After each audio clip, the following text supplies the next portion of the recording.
Assalamualaikum warahmatullahi taala wabarakatuh. Selamat sejahtera kepada malam ini. Tuan-tuan, tolong share, tolong like, tolong subscribe. Orang kata kes baik.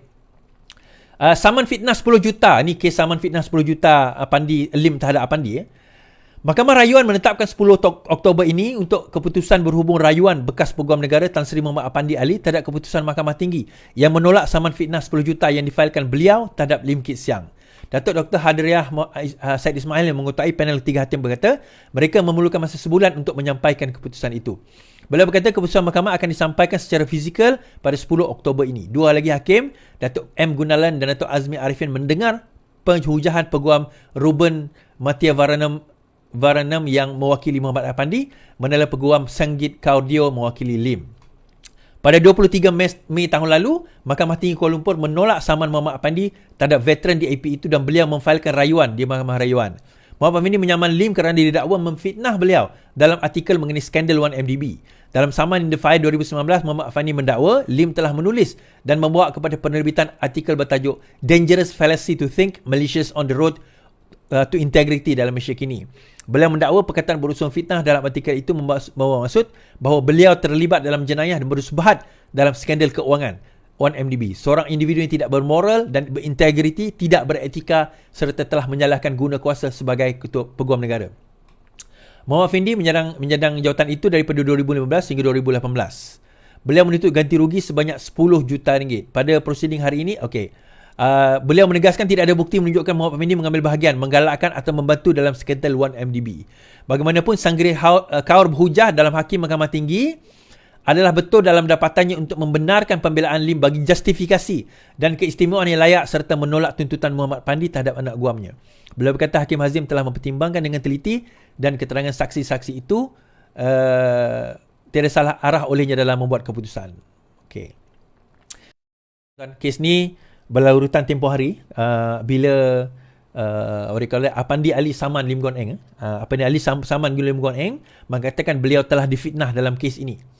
Antara sebab kenapa dikatakan beliau difitnah, dikata dalam tulisan Lim Guan Eng mengatakan beliau tidak berintegriti dan terlibat dan terpalit dalam kes 1MDB. Dan di dalam perbicaraan antara benda yang dibawa adalah bagaimana Apandi Ali mengatakan bahawa kes 1MDB ini dia berpuas hati dan telah berjumpa dengan penderma Arab daripada Arab yang memasukkan wang ke dalam akaun Najib Tun Razak.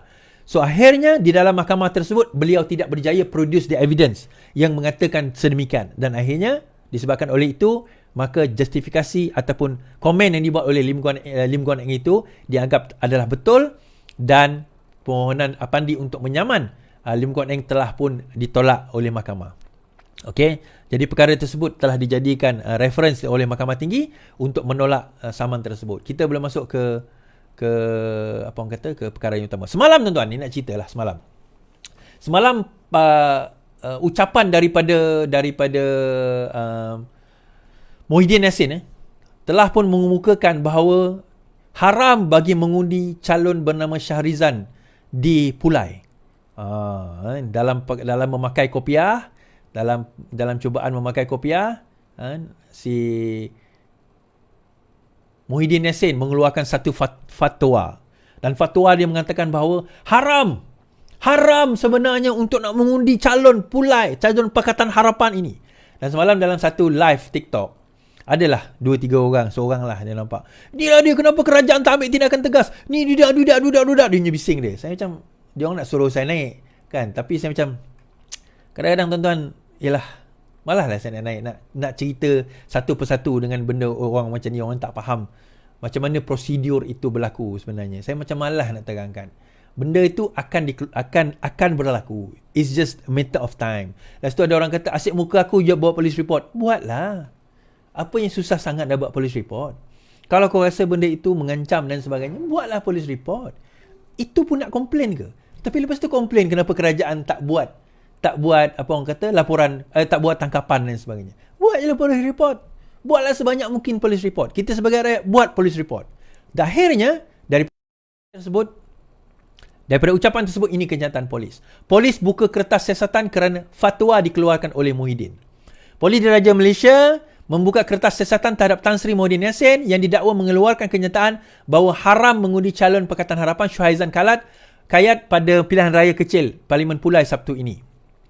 Ketua Polis Negara Tan Sri Razauddin Hussein berkata siasatan terhadap pengurusi Perikatan Nasional itu dilakukan mengikut Seksyen 505 Sub B Kanun Kesiasaan kerana mengeluarkan kenyataan yang menimbulkan ketakutan dan kegentaran awam dan Seksyen 233 Akta Komunikasi Multimedia. Beliau berkata PDRI menerima satu laporan mengenai kejahatan Muhyiddin itu dibuat di sebuah balai polis di sini dan siasatan dijalankan unit siasatan jenayah terkelas Jabatan Siasatan Jenayah Bukit Aman. Tindakan selanjutnya polis akan mengambil keterangan beliau dalam masa terdekat katanya. Sabtu lepas ahli Parlimen Pagok itu semasa ceramah di Dataran Utara Kempas di Johor Bahru berkata mengeluarkan kenyataan haram memberikan undi kepada Syuhaizan. PRK bagi kerusi Parlimen Don Simpan Jaram dialihkan susulan kekosongan. Baik. So akhirnya siasatan itu, kertas siasatan telah pun dibuka. Kan, telah pun dibuka. So dalam kenyataan ini tuan-tuan, saya rasa kita pun saya tak tahulah tuan-tuan. Ni orang-orang macam ni apa dalam pemikiran mereka sebenarnya? Apa yang mereka nak tunjukkan kepada rakyat? Apa yang mereka nak tunggang lagi? Bangsa mereka dah tunggang. Agama pun mereka nak tunggang, tuan-tuan. Kadang-kadang saya nak kata pelik, bukanlah pelik sangat. Memang mentaliti dia orang macam tu. Memang mentaliti apa orang kata Muhyiddin Yassin memang begitu. Daripada zaman dahulu lagi. Tuan-tuan, kita tak tahu tuan-tuan. Memang begitulah seadanya. Namun begitu, saya nak ulas panjang-panjang tentang fatwa ini tak perlulah bagi saya. Tak perlu kita nak ulas panjang-panjang. Sebab bagi saya, benda ni terlalu straightforward. Tuan-tuan, baca buku Halal Haram dalam Islam. Baca buku Halal Haram dalam Islam oleh Dr. Yusuf Al-Qardawi. Dr. Yusuf mengatakan bahawa menghalalkan yang haram dan juga mengharamkan yang halal, kedua-duanya adalah syirik. Hukumnya kedua-duanya adalah syirik. Bukan saya cakap, ulama besar Dr. Yusuf Al-Qardawi berkata, menghalalkan yang haram, contohnya arak itu haram, kita kata arak itu halal, itu adalah syirik.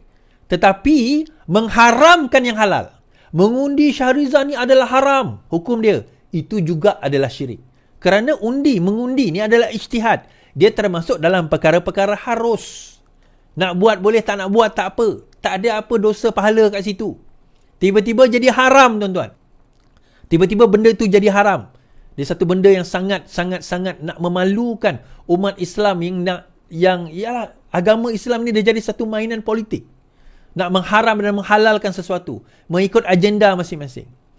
So akhirnya polis telah pun membuka siasatan terhadap terhadap Muhyiddin Yassin berkenaan dengan kes tersebut.